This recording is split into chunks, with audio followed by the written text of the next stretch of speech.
Soft skills can be learnt from books, during conversations, and in teams. We all need them, so how can you develop them? Let's explore. Hey, David, you seem a little bit stressed. No, I'm not. Absolutely not. You've probably had moments like this as well, where someone called you out for being a little bit out of sorts. And in that moment, you brushed it off. You were, in fact, dysregulated. And it's this dysregulation that I want to quickly talk about today in this short video. The fact that there are times there where we are all out of sorts, where we're put out, where our emotions have taken over, and where we need to think about how we can regulate ourselves again.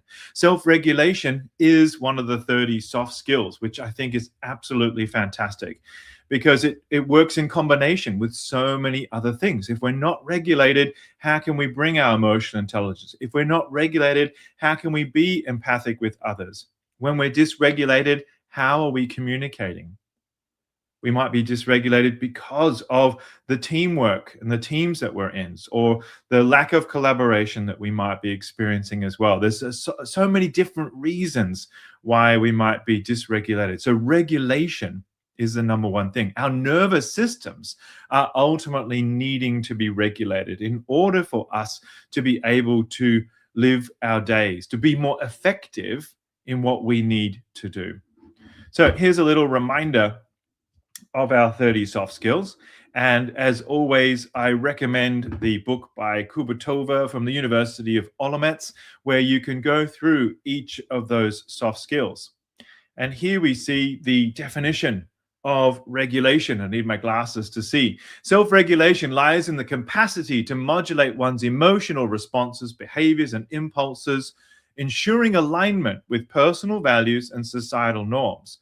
It involves introspection, feedback assimilation, and continuous adaptation to maintain harmony and effectiveness. Let's break it down. 5 factors. These 5 dimensions.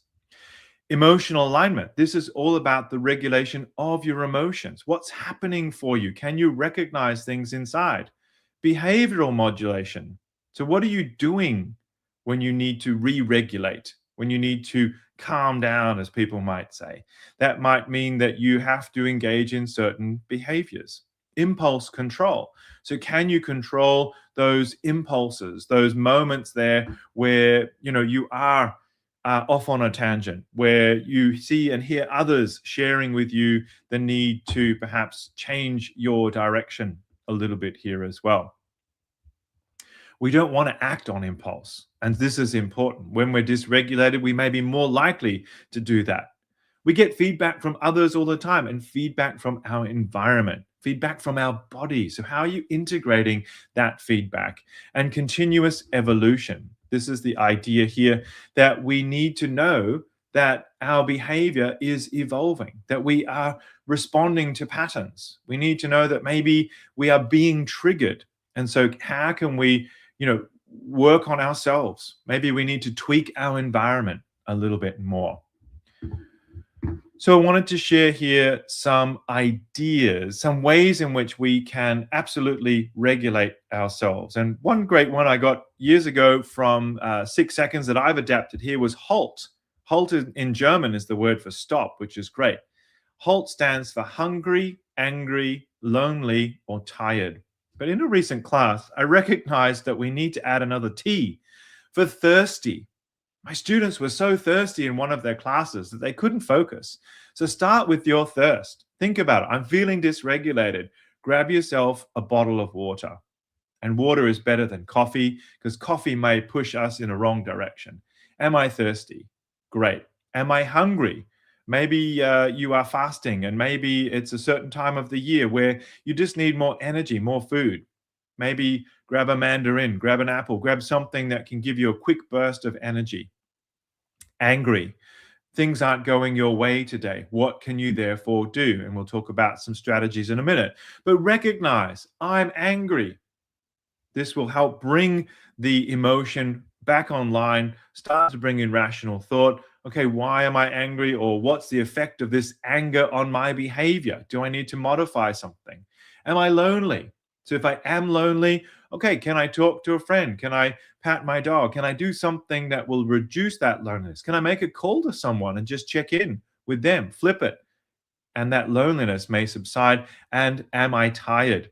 Most of the time, we might be more tired than we think. Sleep hygiene is so important for self regulation. So, do consider your own sleep patterns. Get yourself a sleep ring of some sort and see if you can modify that for yourselves. So, thalt is the new word that I want to introduce here that we can remember. Easy. Get some sunshine, get some fresh air. We're now in the dawning of spring here in Europe. So, this is a great time to think about actually just getting outside. And we don't often have enough fresh air, and we're certainly all low in vitamin D.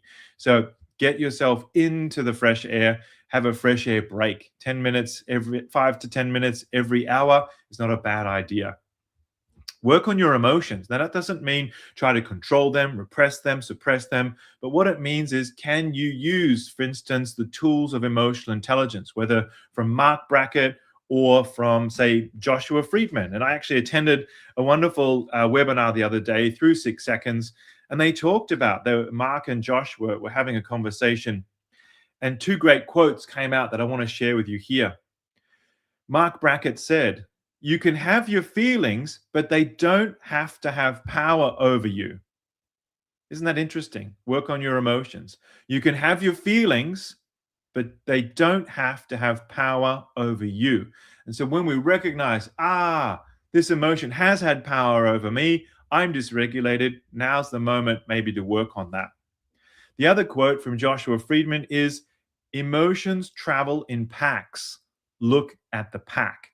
So therefore, if we're working on our emotions, it might be that the first emotion that we're feeling, the anger or the loneliness, the tiredness, is not the initial one. It might be part of a bigger kind of circle of emotions, a pack of emotions that we also need to consider.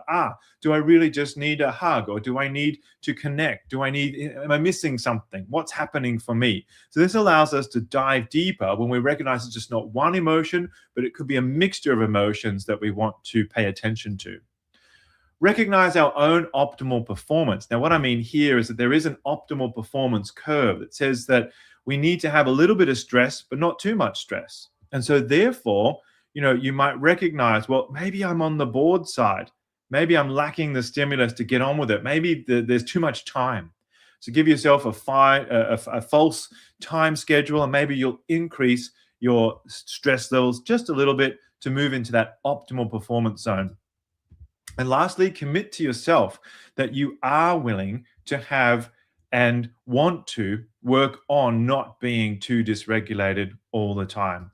So this commitment to yourself is really about how can you make sure that your emotions, that yourself, that you are aiming to, when you get that feedback from someone, hey, you seem a little bit out of sorts, that maybe you can say, right, I understand what's happening for me. I need to work on that for myself. I want to take the steps to do so. So this is this openness to be effective.